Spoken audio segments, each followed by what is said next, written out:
olórí ibú àṣírí tó ń pè lólórí àṣírí ṣe bó oríjọ́ ìjọ tó wá fún mi Ìyábọ̀ Òjó ṣe 3-way course pẹ̀lú ẹ̀ níbi tó ti make up.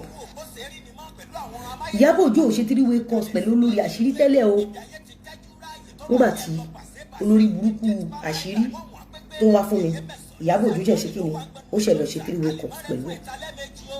wọ́n pọ̀ lórí burúkú kan ní aṣíwájú àwọn òkú tẹ́lẹ̀tẹ́lẹ̀ yẹn aṣíwájú àwọn òkú yẹn tó bá drop kóòtì báyìí èrò máa bo platform ẹ̀ the same thing olórí burúkú àwọn àṣírí.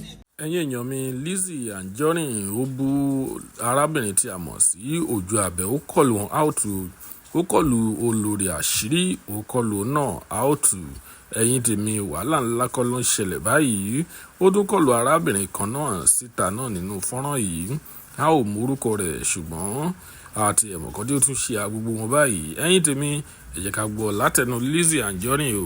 the same thing ìwọ Kádíjà ìwọ olórí burúkú àwọn àṣírí àtàṣíwájú àwọn ẹni èpè ẹ̀yin mẹ́tẹ̀ẹ̀ta yẹn ẹ̀yin lẹni TikTok pọ̀ ìwọ Kádíjà ló lead olórí burúkú àwọn àṣírí ipò kẹta ló wà ó ṣe yọ́bọ̀ lẹ́yìn ni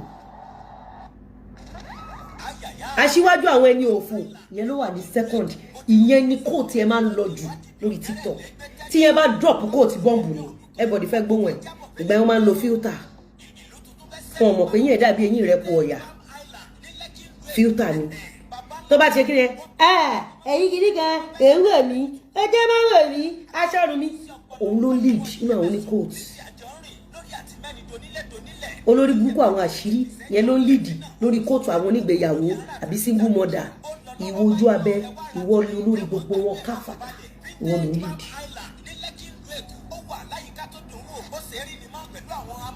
nígbà tí gbogbo yín build the platforms yín where was Ìyábọ̀ Òjó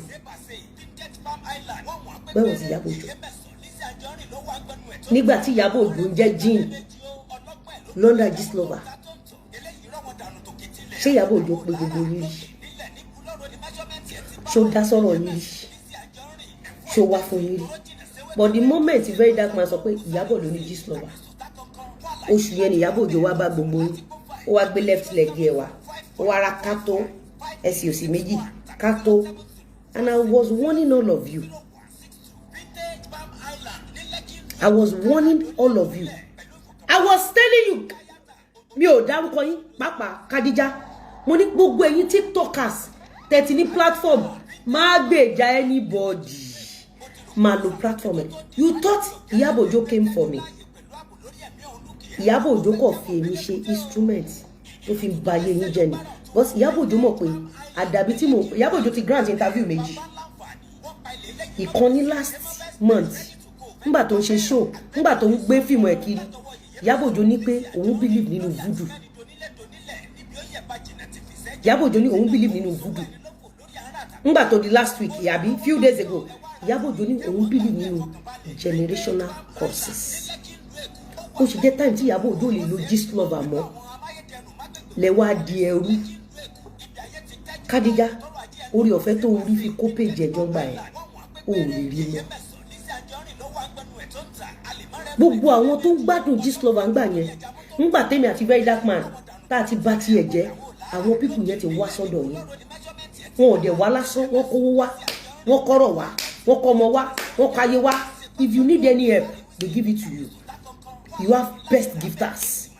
You have best people that donate on your platforms. Kádíjà, I don't mention your names, but I want you. Gbogbo yín pátápátá tẹ́ ní platforms.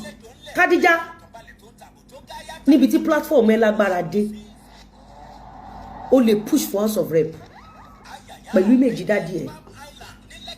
People will vote you. People will support you because kò sẹ́ni tó rí aburú nínú nǹkan tó ń ṣe. Your platform looks like you were fighting for àwọn ìyàwó ilé tó cheat. You were collecting your donation, you were making your money, and everything was moving well for you.